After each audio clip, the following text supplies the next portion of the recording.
S republic Kannada, ಇದು ನಿಮ್ಮ ಧ್ವನಿ. ಇನ್ನಷ್ಟು ಸುದ್ದಿಗಳನ್ನ ಈಗ ಹೇಳ್ತಾ ಹೋಗ್ತೀನಿ. ನನ್ನ ಜೊತೆ ನನ್ನ ಕಲೀಗ್ ರಮ್ಯಾ ಇದ್ದಾರೆ. ರಮ್ಯಾ, ವೆಲ್ಕಮ್. ಎಸ್, ಈಗ ಒಂದು ಬ್ರೇಕಿಂಗ್ ನ್ಯೂಸ್ ಬರ್ತಾ ಇದೆ. ಅದೇನು ಅಂತ ಹೇಳಿದ್ರೆ, ಮಕ್ಕಳ ಕೈಲಿ ಟಾಯ್ಲೆಟ್ ಕ್ಲೀನ್ ಮಾಡಿಸಿರುವಂತಹ ಒಂದು ಘಟನೆ ನಡೆದಿರುವಂಥದ್ದು. ಇದು ಶಿಕ್ಷಣ ಇಲಾಖೆ ಅಧಿಕಾರಿಗಳ ಜೊತೆ ಈ ವಿಚಾರವಾಗಿ DCM DKಶಿ ಸಭೆಯನ್ನು ಮಾಡಿದ್ದಾರೆ. ಆಂಧ್ರಹಳ್ಳಿ ಶಾಲೆಯಲ್ಲಿ ಮಕ್ಕಳಿಂದ ಶೌಚಾಲಯ ಸ್ವಚ್ಛತೆಯನ್ನು ಮಾಡಿಸಿದ್ದಾರೆ. ಬೆಳಗ್ಗೆಯಿಂದ ರಿಪಬ್ಲಿಕ್ ಕನ್ನಡದಲ್ಲಿ ಗ್ರೌಂಡ್ ರಿಪೋರ್ಟ್ ಮಾಡಿದ್ದೀವಿ. ಬೆಳಗ್ಗೆಯಿಂದನು ಬಿಟ್ಟು ಬಿಡದೆ ರಿಪಬ್ಲಿಕ್ ಕನ್ನಡ ಒಂದು ವಿಚಾರವನ್ನು ತೆಗೆದುಕೊಂಡ್ರೆ ಯಾವುದೇ ಕಾರಣಕ್ಕೂ ಬಿಡಲ್ಲ. ಅದಕ್ಕೆ ಅಂತಿಮ ಹಾಡೋ, ಅದಕ್ಕೆ ಒಂದು ಹಂತ ಸಿಗೋ ತನಕ ರಿಪಬ್ಲಿಕ್ ಕನ್ನಡ ಬಿಡೋದಿಲ್ಲ ಅನ್ನೋದಕ್ಕೆ ಇದೇ ಸಾಕ್ಷಿ. ಈಗ DCM DK ಶಿವಕುಮಾರ್ ಜೊತೆಗೆ ಸಭೆಯನ್ನು ಮಾಡಿದ್ದಾರೆ. ಅಧಿಕಾರಿಗಳ ಸಭೆಯಲ್ಲಿ ಮಾಹಿತಿ ಪಡೆಯಲಾಗಿರೋ DCM ಇದ್ರ ಬಗ್ಗೆ ಅಷ್ಟೂ ಮಾಹಿತಿಯನ್ನು ತೆಗೆದುಕೊಂಡಿದ್ದಾರೆ. ಶಿಕ್ಷಣ ಸಚಿವ ಮಧು ಬಂಗಾರಪ್ಪ ಕೂಡ ಈ ಸಭೆಯಲ್ಲಿ ಭಾಗಿಯಾಗಿರುವಂಥದ್ದು. ಕರ್ನಾಟಕ ಪಬ್ಲಿಕ್ ನೂತನ ಶಾಲೆಗಳ ಆರಂಭದ ಬಗ್ಗೆ ಇದು ಕೂಡ ಚರ್ಚೆಯಾಗಿತ್ತು. ಇದೇ ವೇಳೆ ಹಲವಾರು ವಿಚಾರಗಳ ಚರ್ಚೆ ಆದರೂ ಕೂಡ ಸೆಂಟರ್ ಆಫ್ ಅಟ್ರಾಕ್ಷನ್ ಅಂತಾಗಿದ್ದು, ಪ್ರಮುಖವಾಗಿ ಚರ್ಚೆಗೆ ಬಂದಿದ್ದು ಮಕ್ಕಳ ಕೈಲಿ ಮಲಗುಂಡಿಯನ್ನ ಕ್ಲೀನ್ ಮಾಡಿಸಿದಂತ ವಿಚಾರ. ಎಲ್ಲ ಮಕ್ಕಳು ಶಾಲೆಗೆ ಓದಬೇಕು ಅಂತ ಬಂದಿರ್ತಾರೆ, ಆದ್ರೆ ಇಲ್ಲಿ ನೋಡಿದ್ರೆ ಮಕ್ಕಳ ಕೈಲಿ ಮಲಗುಂಡಿಯನ್ನ ಕ್ಲೀನ್ ಮಾಡಿಸಿದ್ದಾರಂತೆ ಇಲ್ಲಿಯ ಶಿಕ್ಷಕರು. ಈ ವಿಚಾರವಾಗಿ ರಿಪಬ್ಲಿಕ್ ಕನ್ನಡ ಬೆಳಗ್ಗೆಯಿಂದ ಬಿಟ್ಟು ಬಿಡದೆ ನಿರಂತರವಾಗಿ ವರದಿಯನ್ನ ಮಾಡ್ತಾ ಇತ್ತು. ಈ ವಿಚಾರವಾಗಿ ಶಿಕ್ಷಣ ಇಲಾಖೆ ಅಧಿಕಾರಿಗಳ ಜೊತೆ DCM DK ಶಿವಕುಮಾರ್ ಬಹಳ ಗಂಭೀರವಾದ ಒಂದು ಸಭೆಯನ್ನ ಮಾಡಿದ್ದಾರೆ. ಸಭೆಯನ್ನ ಮಾಡ್ತಾ ಏನಾಗ್ತಿದೆ ನೋಡಿದ್ರ ಟಿವಿಲಿ ಅಂತ ಹೇಳಿ ಪ್ರಶ್ನೆ ಮಾಡಿರುವಂತದ್ದು ಈಗ ಬರ್ತಾ ಇರುವಂತ ಮಾಹಿತಿ.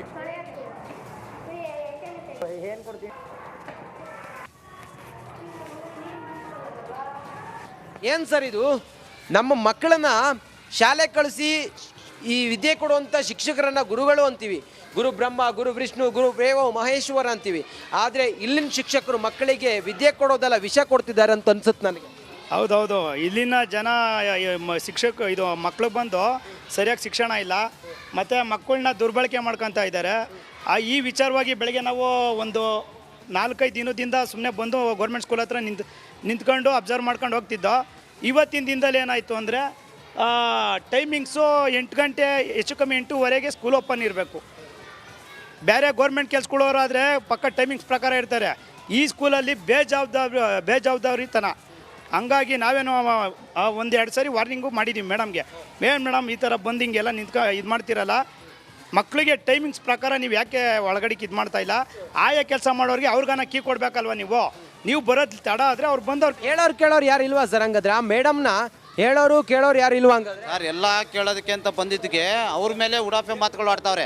ಇದು ಮಾಡ್ತಾ ಇರೋದೇ ಗ್ರಾಮದವರು, ಈಗ ಬೇಕು ಅಂತಲೇ ಮಾಡ್ತಾ ಇರೋದು. ಆಮೇಲೆ ನಮ್ಮ ಓಲ್ಡ್ ಟೀಚರ್ ಇದ್ದಾರೆ, ಅವ್ರ ಮೇಲೆ ಆರೋಪ ಮಾಡ್ತಾವ್ರೆ. ಇವರೆಲ್ಲ ಸೇರಿಕೊಂಡು ಇವರೇ ಗ್ರಾಮಸ್ಥರನ್ನೆಲ್ಲ ಮುಂದಿಟ್ಕೊಂಡು ಇದನ್ನು ನನಗೆ ಮಾಡ್ತಾ ಇರೋದು ಅಂತ. ಇವರು ಉಡಾಫೆ ಮಾತುಗಳಿಂದನೇ ಇಷ್ಟೆಲ್ಲ ಇರೋದು. ಮತ್ತು ಇನ್ನೊಂದೇನು ಅಂದರೆ, ಇವ್ರು ಶಿಸ್ತು ಅನ್ನೋದು ಮಕ್ಳಿಗೆ ಕಲಿಸ್ಬೇಕು, ಇವ್ರಿಗೆ ಶಿಸ್ತು ಅನ್ನೋದಿಲ್ಲ. ಬೆಳಗ್ಗೆ 9:30 ಆದ್ರೂ ಡೋರ್ ಓಪನ್ ಮಾಡಲ್ಲ, ಬಂದು ಪೇರೆಂಟ್ಸ್ಗಳ ಮೇಲೆ ಅವಾಜ್ ಹಾಕೋದು ಇವರು.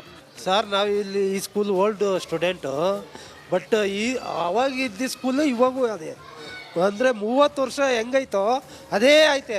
ಯಾವಾಗ ಬಿದ್ದೋಗ್ತದ ಮಕ್ಳು ಗತಿ ಏನಾಗಬೇಕು ಅದ್ರೊಂದು ಯೋಚನೆ ಮಾಡಿ ಸರ್ಕಾರ ಹೊಸದಾಗಿ ಒಂದು ಸ್ಕೂಲ್ ಕಟ್ಕೊಡ್ಬೇಕು. ಎಸ್ ಸ್ವಚ್ಛತೆ ಇಲ್ಲ, ಮೇನು ಸ್ವಚ್ಛತೆ ನೋಡ್ಕೊಬೇಕು.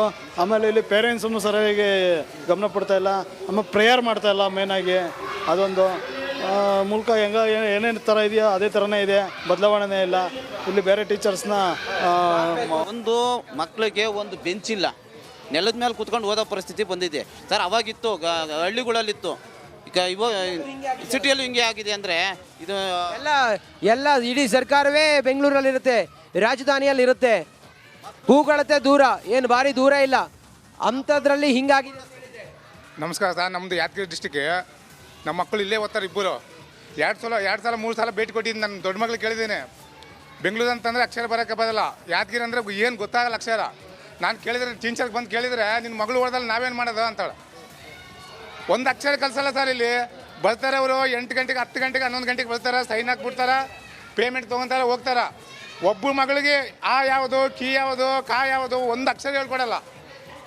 ಅವ್ರ ಪಾಡಿಗೆ ಅವ್ರು ಬರ್ತಾರೆ ಬ್ಯಾಗ್ ತೊಗೊಂಡು. ಕ್ವಾಲಿಟಿ ಶಿಕ್ಷಣ ಇದೆಲ್ಲ ನಾವು ಎಕ್ಸ್ಪೆಕ್ಟ್ ಮಾಡಂಗೆ ಇಲ್ಲ ಇಲ್ಲಿ. ಇಲ್ಲಿ ಏನು ಮಾಡಂಗಿಲ್ಲ ಸರ್, ಕೇಳಂಗಿಲ್ಲ ಒಟ್ಟ. ಇಲ್ಲಿ 3/4% ಬಡವ್ರ ಜನನೇ ಓದೋದು. ಸಾವುಕಾರ ಜನ ಯಾರು ಬರಲ್ಲ, ಒಬ್ಬರು ಬರಲ್ಲ ಈ ಸ್ಕೂಲ್ಗೆ. ಅವ್ರು ಎಷ್ಟು ಗಂಟೆಗೆ ಬರ್ತಾರೆ? ಬಡವ್ರು ಮನುಷ್ಯರಲ್ವಾ ಸರ್ ಹಂಗಾದ್ರೆ? ಅಲ್ಲ ಸರ್, 3/4% ಅವರೇ ಬರೋದು. ಬದುಕೋದು ಬೇಡವಾ? ಅವ್ರ ಮಕ್ಕಳು ಏನಾದರೂ ಡಾಕ್ಟರ್ ಇಂಜಿನಿಯರ್ ಆಗೋದು ಬೇಡವಾ? ಇವರು ಏನು ಓದ್ಸಲ್ಲ ಬಂದನ, ಏನು ಅವ್ರ ಮಕ್ಕಳಿಗೆ ಒಂದು ಅಕ್ಷರ ಹೇಳ್ಕೊಡಲ್ಲ. ಏನಾದರೂ ಕೂಡ ಸರ್ಕಾರ ಭಾಳ ಸೂಕ್ಷ್ಮವಾಗಿ ಇದನ್ನು ಪರಿಗಣಿಸಬೇಕು. ಮತ್ತು ಯಾರಿಲ್ಲಿ ಅವ್ಯವಸ್ಥೆ ಕಾರಣ ಆಗಿದ್ದಾರೋ ಆ ಶಿಕ್ಷಕಿ, ಆ ಮುಖ್ಯೋಪಾಧ್ಯಾಯಿ ಯಾರಿದ್ದಾರೋ ಅವರ ವಿರುದ್ಧ ಕಠಿಣ ಕ್ರಮ ತೆಗೆದುಕೊಳ್ಬೇಕು. ಸಸ್ಪೆಂಡ್ ಮಾತ್ರ ಅಲ್ಲ, ಡಿಸ್ಮಿಸ್ ಮಾಡಬೇಕು. ರಿಪಬ್ಲಿಕ್ ಕನ್ನಡ ಹೇಳ್ತಾರೆ, ಡಿಸ್ಮಿಸ್ ಮಾಡಬೇಕು ಅವ್ರನ್ನ. ಕ್ಯಾಮ್ರಾ ಪರ್ಸನ್ ಮಹೇಶ್ ಜೊತೆ ನಾನು ರಂಜಿತ್ ಶಿರಿಯಾರ್, ರಿಪಬ್ಲಿಕ್ ಕನ್ನಡ, ಬೆಂಗಳೂರು.